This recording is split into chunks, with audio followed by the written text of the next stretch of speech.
6 چیزوں سے بچنے کا اہتمام کرے۔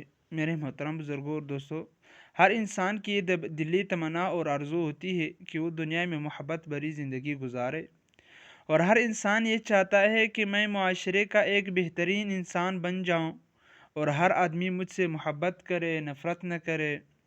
آج کی مجلس میں ان چیزوں کو بیان کرنا چاہوں گا جو ہمارے مشائخ نے بیان فرمائی ہے کہ اگر ان کاموں سے بچو گے تو تم محبت بھری زندگی گزار سکتے ہو۔ چیزیں تو بہت ساری ہیں، ہمارے حضرات نے ان چیزوں کو جمع بھی فرمایا۔ یہ کل 6 چیزیں ہیں جو حرف غین سے شروع ہوتی ہے، اور اگر ان 6 چیزوں سے ہم بچیں گے تو اللہ تعالیٰ ہمیں محبت والی زندگی عطا فرما دیں گے۔ یہ 6 چیزیں چونکہ نفرت کا سبب ہے، نفرت کا باعث ہے، لہٰذا ان 6 چیزوں سے بچنا چاہے اور محبت بھری زندگی گزارنے کی کوشش کرنی چاہے۔ پہلا سبب غفلت۔ ان میں پہلی چیز غفلت ہے۔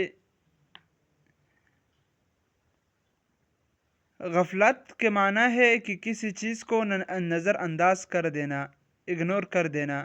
اللہ تعالیٰ نے ہمیں اس چیز سے منع فرمایا، وَلَا تَكُن مِّنَ الْغَافِلِينَ، غفلت کرنے والوں میں سے نہ ہونا۔ وہ لوگ جو اللہ رب العزت کا ذکر نہیں کرتے، اللہ کی یاد سے غافل ہے، ان سے دوستی سے بھی منع فرمایا، وَلَا تُطِعْ مَنْ أَغْفَلْنَا قَلْبَهُ عَنْ ذِكْرِنَا وَاتَّبَعَ هَوَاهُ۔ جو لوگ خواہشات کی اتباع کرتے ہیں، اللہ کی یاد سے غافل رہتے، اللہ یاد کو نظر انداز کر دیتے ہیں، اللہ کی یاد کو نظر انداز کر دیتے، ایسے لوگوں کی آپ کی اطاعت نہ کیجیے، ایسے لوگوں کی آپ اطاعت نہ کیجیے۔ نفرتوں کا اصل وجہ جو ہے، تو پہلی چیز جو ہمارے سامنے آئی ہے وہ غفلت، جس سے نفرت پیدا ہوتی ہے۔ شوہر نے بیوی سے کہا مجھے صبح 8 بجے دفتر جانا ہے، میرے کپڑے جوتے ہر چیز تیار ہے۔ عورت نے پرواہ ہی نہیں کہ صبح شوہر جانے کا وقت آ گیا، نہیں کپڑے تیار ہے، نہیں اس کے جوتے پالش ہے۔ غفلت تو نتیجہ لڑائی جھگڑا ہوتا ہے۔ اگر رات ہی اس کو نظم بن جاتا تو مرد بھی کتنا خوش ہوتا کہ مجھے ہر چیز تیار مل گئی۔ اگر مرد اپنے ماں باپ کو وقت دے، بیوی کی ضروریات کا خیال رکھے تو کوئی نفرت نہیں ہوگی۔ شکوہ تو تب ہوتا ہے جب غفلت پیدا ہو جاتی ہے۔ جس طرح ہم نے بیدار مغزی کا ثبوت رمضان وغیرہ میں کرتے ہیں نا، اس طرح باقی 11 مہینوں میں بھی کرنی چاہیے۔ اور دوسرا سبب غیبت۔ جو چیزیں نفرت پیدا کرتی ہیں ان میں سے ایک چیز ہے غیبت۔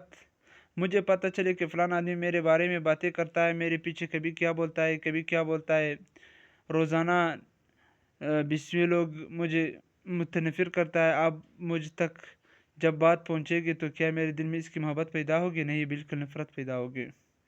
چنانچہ اس نفرت کا سبب غیبت بن گئی۔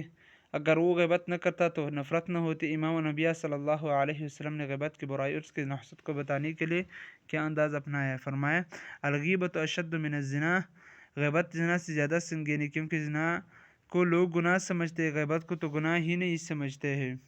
ولا یغتب بعضکم بعضا، بعض کی غیبت نہ کرو۔ اب غیبت سے بچنے کے طریقے کیا ہے؟ کسی مجلس میں اگر آپ بیٹھے ہوئے ہو، غیبت کا موضوع چل پڑا ہے، تو چونکہ یہ سنگین بہت ہے، نفرتوں کا سبب ہے، تو آدمی صاف صاف کہہ دے بھائی یہ غیبت ہے، خواہ کسی کی پیٹھ پیچھے ایسی باتیں کیوں کرتے ہو؟ جس چیز کو پتہ چلے تو دل آزاری ہو، لہٰذا اس موضوع کو بند کر دو تو اچھا ہے۔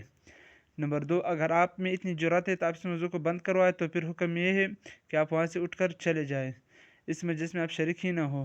اگر مجلس میں شریک ہونا آپ کی مجبوری ہے تو پھر تیسری اور آخری شکل یہ ہے کہ آدمی کو کوشش کرے اس موضوع کو تبدیل اور کسی دوسرے موضوع پہ ڈال دے۔ مثال کے طور پر غیبت چل پڑی کسی آدمی، آپ نے کہا کل چاند نظر نہیں آیا، نیا موضوع شروع کر دے۔